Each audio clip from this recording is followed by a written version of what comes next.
Alright, welcome back everybody to some more Arcanium. Today we will continue our playthrough and try not to make any mistakes today. No misclicks, no nothing. And just a quick note, I know I make a lot of mistakes and I think it's kind of okay. I hope you guys think so too. Fun fact is back in the day when I was watching YouTube and not really recording myself, I actually kind of always was I was the guy that always rooted for the YouTuber or the streamer or whatever to make mistakes, and I wanted, because I like chaos. I want to see people. I don't want to see people fail, but I want to see conflict, and I hope that sometimes my mistakes generate the same feeling in you.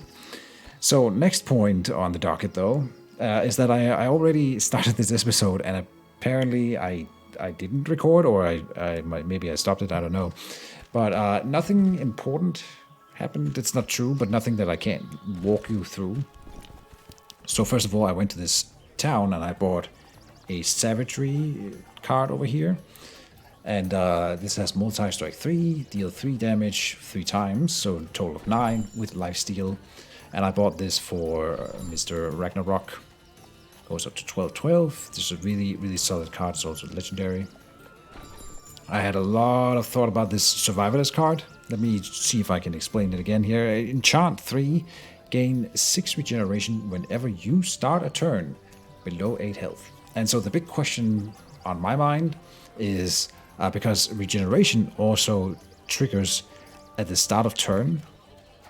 So do you, if you go below 8 health, trigger this enchant, and then next turn you are at 7 health, do you regenerate first and then check for 8 health or below, or vice versa?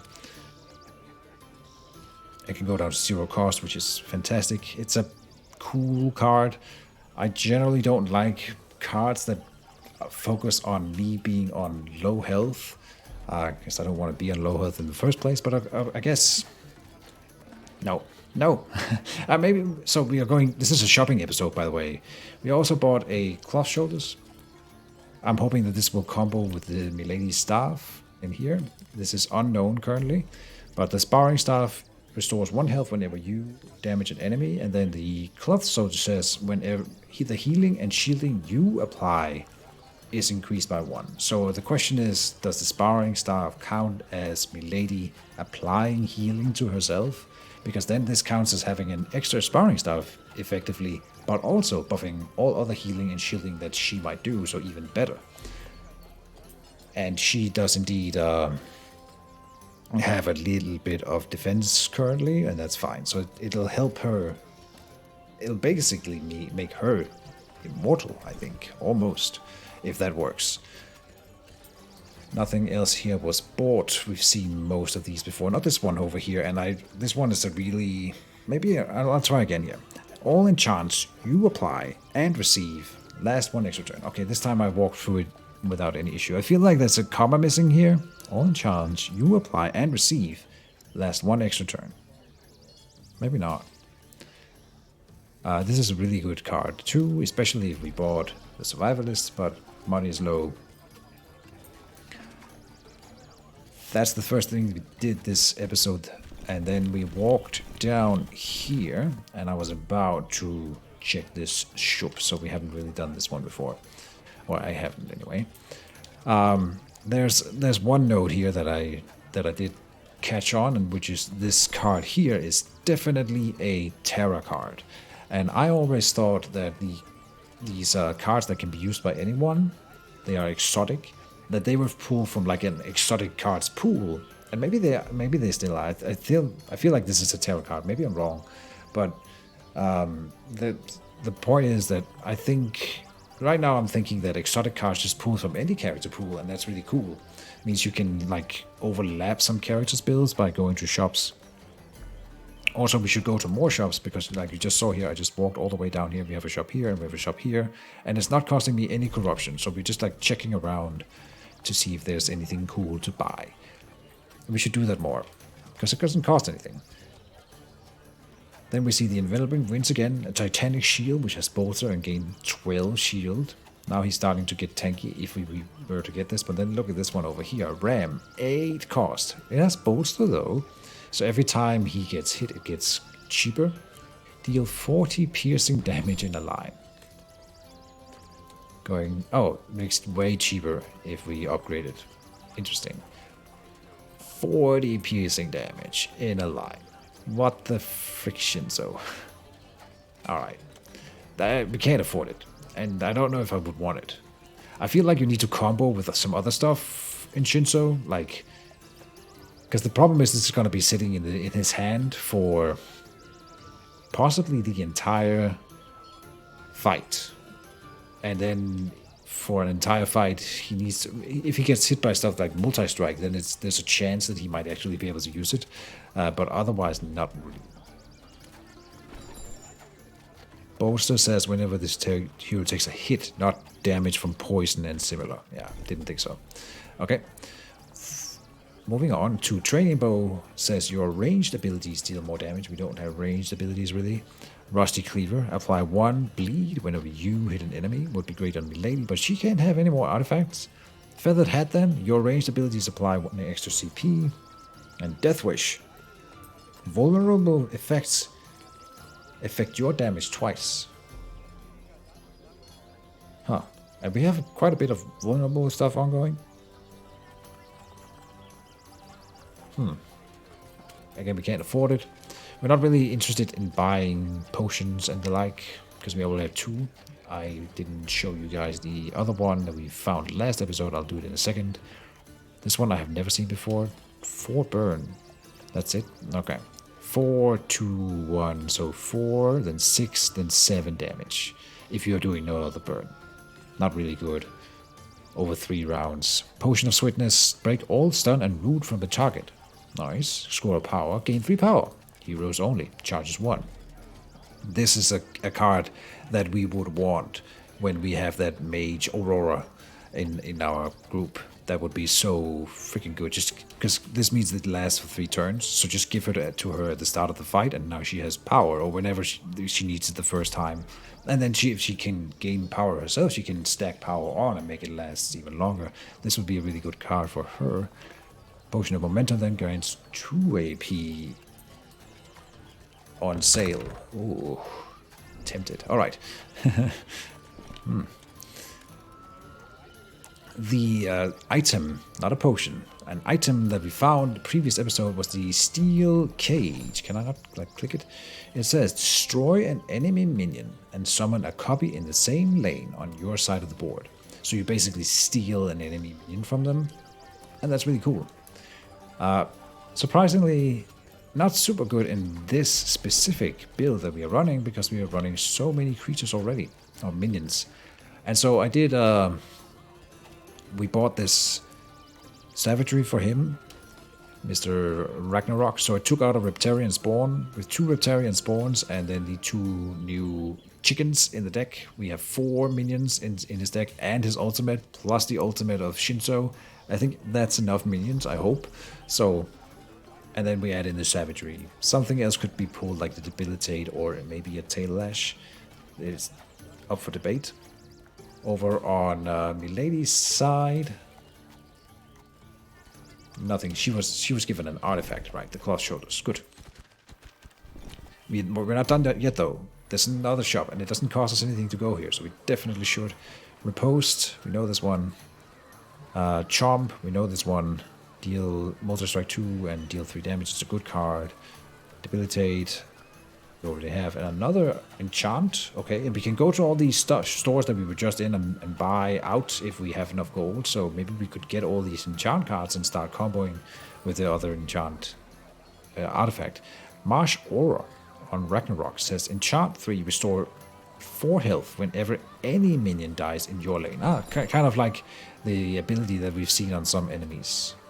That's really cool. And makes minions even better. 150 gold. The Forge says Thieves Pouch, gain 2 gold whenever you hit a villain. No way.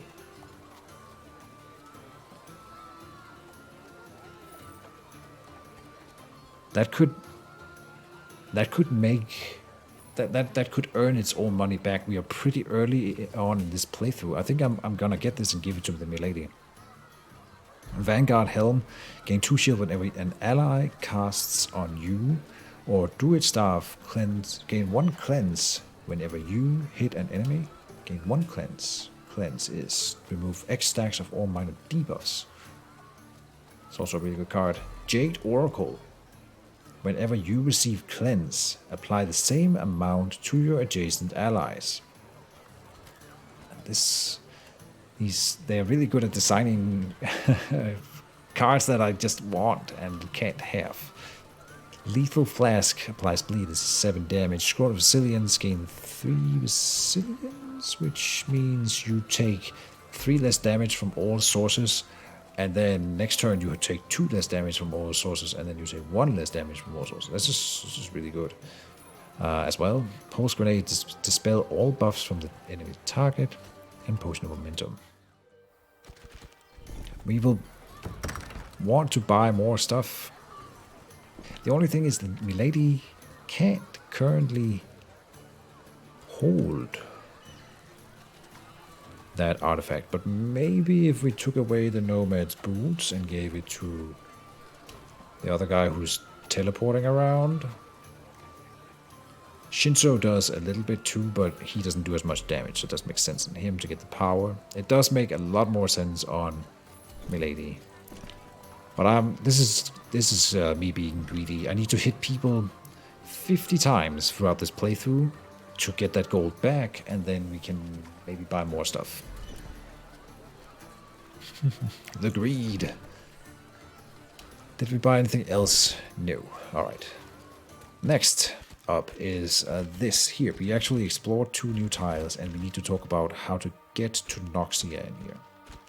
We had a route through here, which leads to an oracle, into shrines, loot cache, which is great. These 3 tiles are great. Here's an event. Great. We could go event, battle, oracle, battle, shrine, loot. 1, 2, 3, 4, 5, 6, 7. Putting us at 7 corruption. Sounds about right, and we'll explore this tile too. Would like to go through an elite battle, but I don't really want to go this way, I think. Let's start with the event here. That sounds good. Something smells good. You find a chubby warthog with a frilly apron stirring a pot of stew that is... yeah, so a warthog, this is a person, a character that can speak, with a frilly apron stirring a pot of stew that is hanging over a campfire. He explains he's a traveling chef and that he'd be happy to part with some food if you're willing to pay. These ingredients don't come cheap. Immediately my mind went to like, this is a livestock, and then he's wearing an apron. What? Funny. Oh, 50 gold to restore health. Ah, the smell is amazing, but you would rather keep moving. So that was wasteful. Then it would have been better just to get to Noxia to get the card upgrade. We wasted a corruption here, not gaining anything. Begs the question, should we go for an event? You know what? I like random stuff, so yes. Spirit Springs. The forest dips into a bed of rocks, where you find a steaming spring of water. Spirits are dancing and tumbling above the surface when all of a sudden, a bright little being approaches your party. Don't be shy, join us, whispers one of the magical creatures. Go for a swim, double the durations/stack of all your blessings and curses. Dang it, it does nothing. Double stacks of blessings and curses. We had none. There's another event. Okay, we can't do more events. Well, we could. We could not take this route up here and just come in this way. 2, 3, 4, 5, 6, leaving us with at 6 corruption. Let's do a third event. Corrupted Sprout. In a small clearing amongst mostly green vegetation, you notice a black and twisted sprout growing out of the ground. The corruption has affected the ground around the sprout too, causing it to bubble like tar. Storm the Spout and gain a random curse, but lose 2 corruption. Or leave the Sprout and gather its nectar, gaining a random item. And gain 1 corruption. We will lose... Because I don't want an item. Well, maybe I do. It's fine. Arcane Familiar, another minion item. Are you kidding me? Summon a 0/8 minion with block. So many minions. It's another event. Another event. Another. Owl Witch. The air here feels different, like you just walk through fine spider webs. As you start reaching for your faces to pull away the sensation, a lone owl flutters down from the treetops and lands in front of you. Bones and skulls dangle from her feathers. Glowing beads of every color. I have just the thing for you. How about a little gift? She says, eyeing you maliciously with a faint purple glowing eyes and a grin on her face. Gain Maleficent Crown. Add 3 corruption. I don't think... I wish I could see the board. I don't think we have enough. We can go to 10. If we go to 11, that's where the thing happens. Like, we have to hit the super elite on 10, right? And so that's one of the zones. We will go to 8, so you have 9. And I'm pretty sure there's 2 steps in between, so we cannot... Damn. Maleficent Crown sounds really cool. I don't even remember what it is. I'm pretty sure we have seen it, and we wouldn't have been able to get here. What happens if it explodes? Cataclysm occurs when the corruption meter is full. The shard posts corruption to adjacent nodes. Yeah, to adjacent nodes. That would be bad. Then we would have to walk through corruption to get there. Okay. Now we gotta start moving towards Noxia and into a fight. Daytime bonus. 25% chance to encounter an elusive. Destroy within 1 turn to steal the gold. Good stuff. Fight. Alright, I'm excited. This is Brood Sentinel. Melee doesn't do green damage. Yes, so this is fine. Everyone else does green.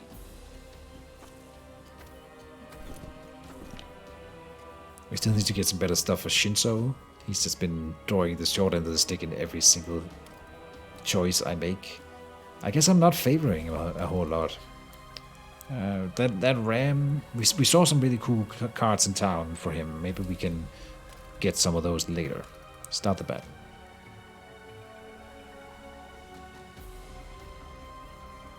They are both healing. Oh, adding regeneration. Okay, and this one, oh, this is the one that deals wounded, but also does the really nasty cleave thing. So we can use barrel roll into the same tone in order to gain power, and then use. Oh, we want to use the tail lash here, surely.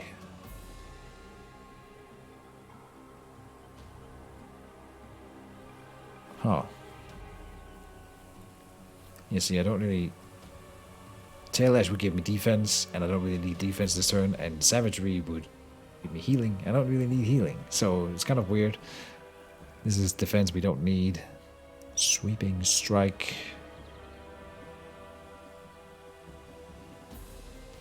Maybe we want to let Shinzo get hit by this, so that he gets the bolster.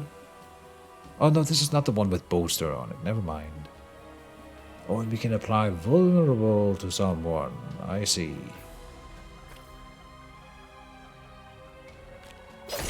Do that here. Barrel roll over. Gain that power. Still no minions, which is kind of crazy. When we have so many. We can summon one, but it doesn't do any damage. There's no point in summoning this one with... No, what am I saying? Huh. See, it's immune to the deadly spray. So this is great. And if it does a cleave next turn, it's going to hit this. And discard hand, right.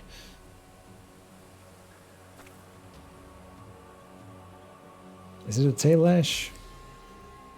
No, let's just do the savagery.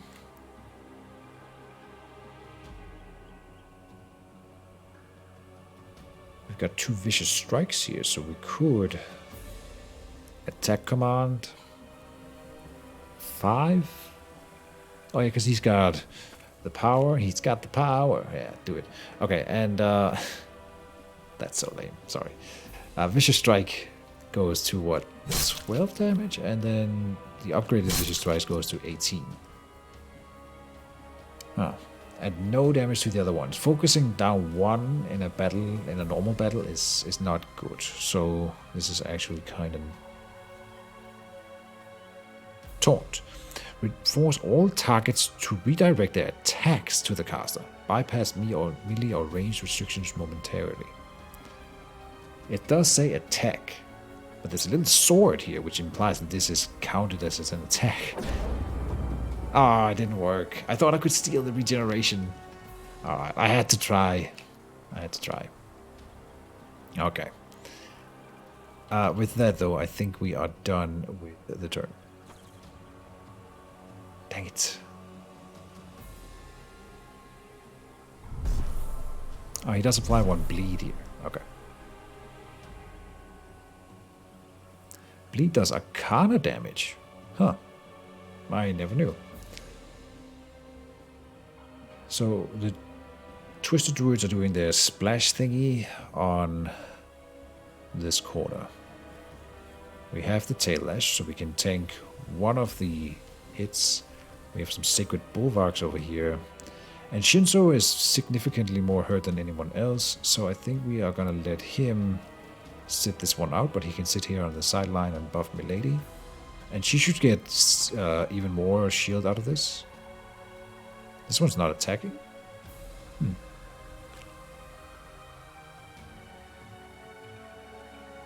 Oh, the shoulder pad says that shielding that you apply, not applied to her. Okay. It remains to be seen if it combos with the sparring staff. I don't know if she had damage on her at the start of the fight. I did not check. Tail Lash here would give me 12 defense, which is exactly what we need. We'll just take that. And then another Sacred Bulwark. And I guess we're using the Sweeping Strike. We've got 12 Fury. Blade Storm. Oh. I kind of want her. I don't want to kill this one. It doesn't make sense since it's not doing a whole lot. It's gonna do damage to her, but she's gonna heal up right quick. So we'll waste an action here in order in favor of having her have way more actions next turn. And then we'll check her healing, see how much she heals. We got Pulverize, Enveloping Winds, Bolster again. You know, we have too much. I think this is a problem with his deck, Shinzo. We have too much Bolster. Bolster needs to sit in the hand for at least 1 turn in order to be good. And if you have only Bolster cards in your hand, you can't do that. So, it doesn't really work. I really want to kill this Brute Sentinel. The Pulverized would kill this guy over here, getting that out of the way. They are healing each other, so none of them would get anything then.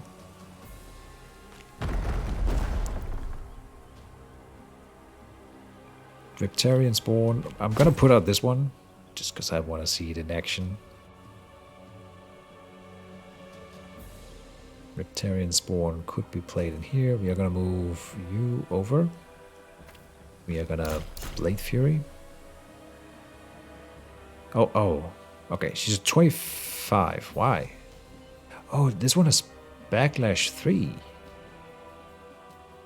So, if I have Multi-Strike 2, take Backlash 3 2 times, that would be down 6.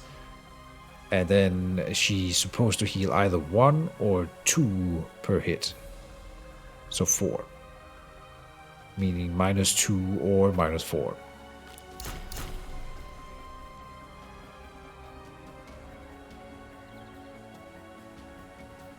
She was a 25, which means that the cloth shoulders do not combo with the sparring staff. That is unfortunate.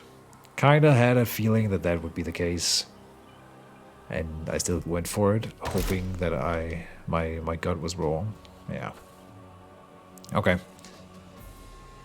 We will deal with it. The backlash is not just gonna go away that easy. I will move Ragnarok over and Victarion Spawn just to use the card.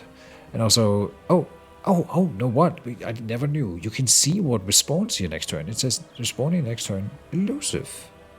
You can even see the image behind. How can I never have noticed that? Incredible. Alright, so we know that it's an elusive. Then this Victarion Spawn makes a lot of sense because now we can kill that elusive really effectively next turn. Good. And we're about to lose. Oh, we're about to lose the respawn. Oh, those mistakes that I spoke about, right? Okie dokie.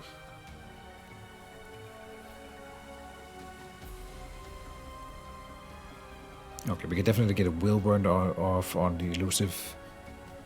This is kind of a sad turn. She's not doing a whole lot of damage. It's going to be 12 from her.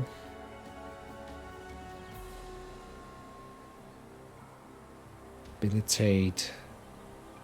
Can we work that in somehow? If I pounce over and then barrel back to get the debilitate. And that's still only 2 CP. This is a CP. This is a CP. Or we could do the Blade Storm. Yeah. Okay. Pounce.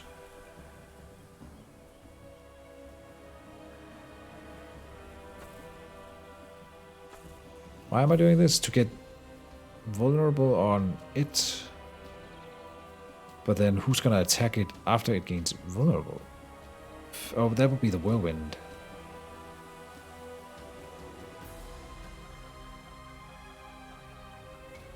He's taking 8 here. Oh, and it's splashing again. Okay.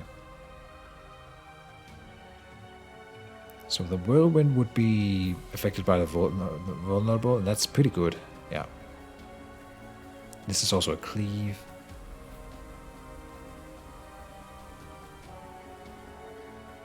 Oh, which means it can hit from here without them having to move more. Dang it, there's so many factors. I think we are gonna do the Blade Storm to go the distance. Tail Lash. No. Hold on. Oh yeah. I was gonna get Milady over here, but this is where we're taking damage. We're taking no damage over here. So, other way around. Milady goes to the left. Like so. Then debilitate, because this guy has more than 5 or 4 CP. Meaning now he gets vulnerable. Good. Then the whirlwind here. Yes. Deals 18 to him. Still not dead. He's at 8. The pulverized would kill him.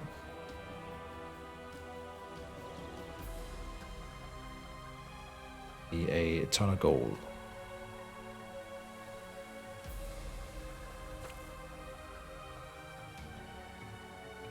I believe that is the solution here.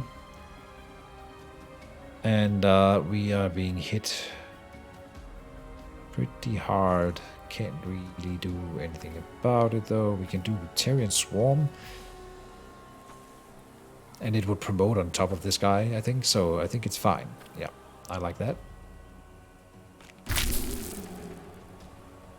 11 now and 7. Why 7? 6 plus 1, right, is 7. This would draw a card, but it won't help. Fleetfoot though, might help.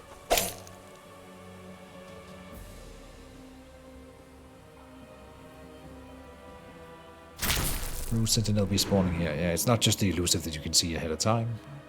The thought had crossed my mind. We still need to kill 2, so this one and that one. We can now have the Enveloping Winds. Double the regeneration gained if the cost of this card is 0. Oh, nice. Next up is another thought. which is that because we are earning money for hitting people, we kind of are okay with not finishing the fight. Kind of interesting. The longer we drag it out, the more money we get. Far be it from me to not exploit the system, or I'm not sure I used that saying correctly. Doesn't matter. We are taking no damage this turn, by the way. We are being hit on our minions, which is fine. So I can provoke an attack and then tank it with Ragnarok. Sounds good to me. Like so. Tail Lash. Shinzo moves over, and there we go. We've now tanked that hit. They still both die because this is a cleave, but no, they don't, because this guy dies before that's relevant. Nice. I want to come over here. This is gonna draw me a card as well.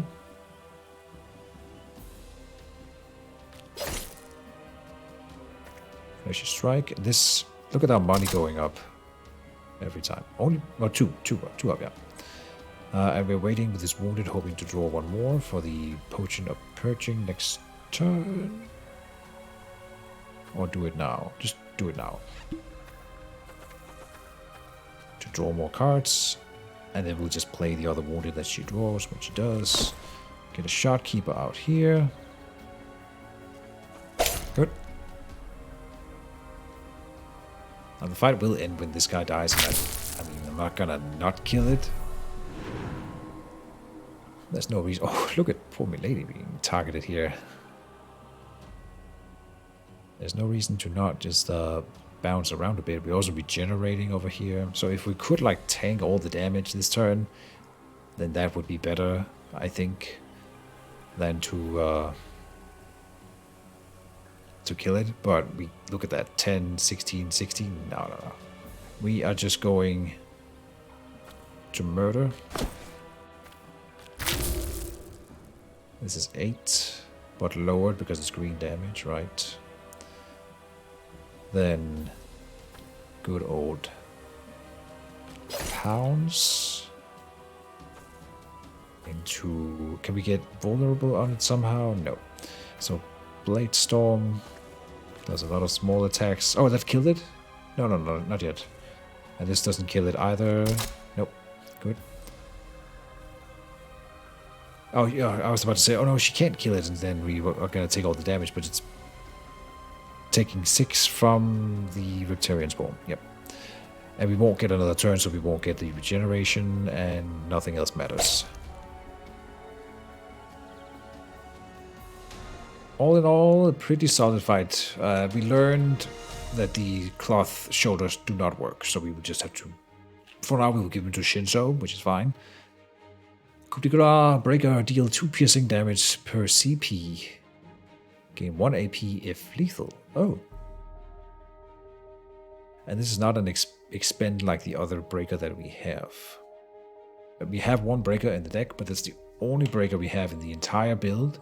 And so we can't really break a lot, if that makes sense. And we actually do a lot of CP, so this is not bad. Juggernaut Strike though, with this bolster again. Deals 6 damage and taunt in a splash. Shield steal. What? And then Sweeping Strike plus. No, this is so good. Taunting everyone. Which combos offer bolster. I think we're starting to see some Shinzo stuff, and we did need better cards for him. This is a good card. Not at 3 cost. But then it still combos with other bosses, or maybe even then. And it's Shield Steal. It's already equipped, yep. Can we go to the ultimate? No.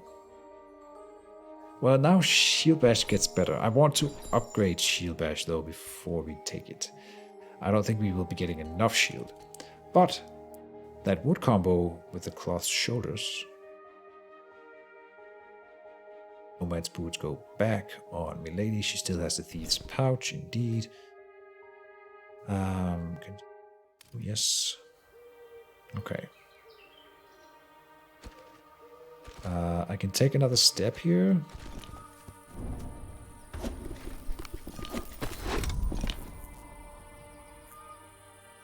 We get another minion. What the hell? Restoration potion, restoring 6 health every combat. Nice.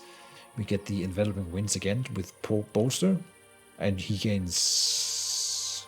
I don't think this combos with the claw shoulders, unfortunately. And we get the coup de grace for free.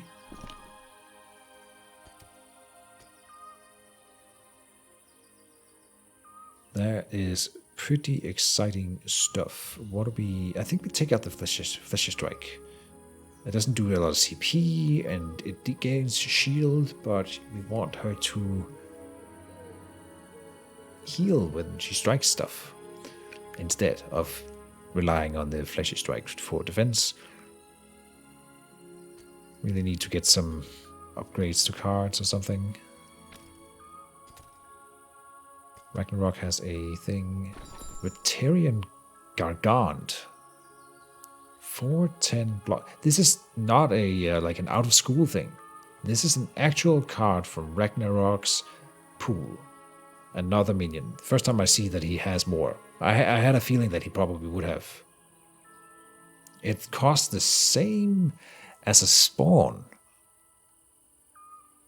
Interesting. I did not think it would. Okay. And it has block and 10 health. It's fantastic. Only blue rarity.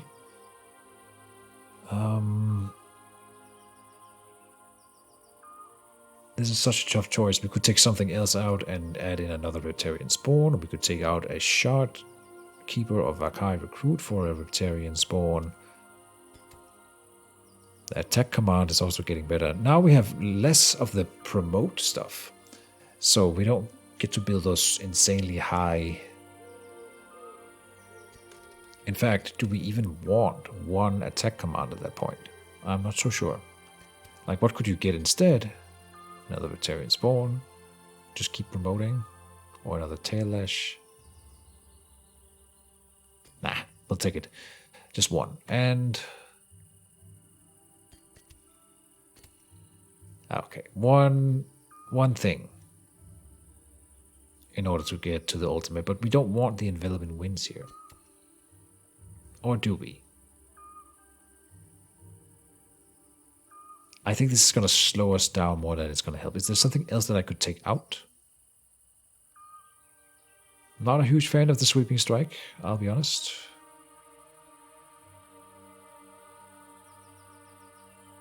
Yeah, take that out. So that we have more bolster cards in hand for the bolster combo that we have now. Now, if I take another step, it's going to be midnight or whatever, evening, and then that's going to trigger some stuff, which is bad. So, we are going to end the episode here, but then next time we'll be going back to spend some money, then go to the shrine, and then Noxia. So that's the plan, and I hope that you enjoyed this ramshackle episode. It was only one battle, which is really strange, but we've done a lot of other stuff. And I'm excited for this playthrough. It's really cool and different. All the minions, yeah. Okay, I like it. See you tomorrow, folks.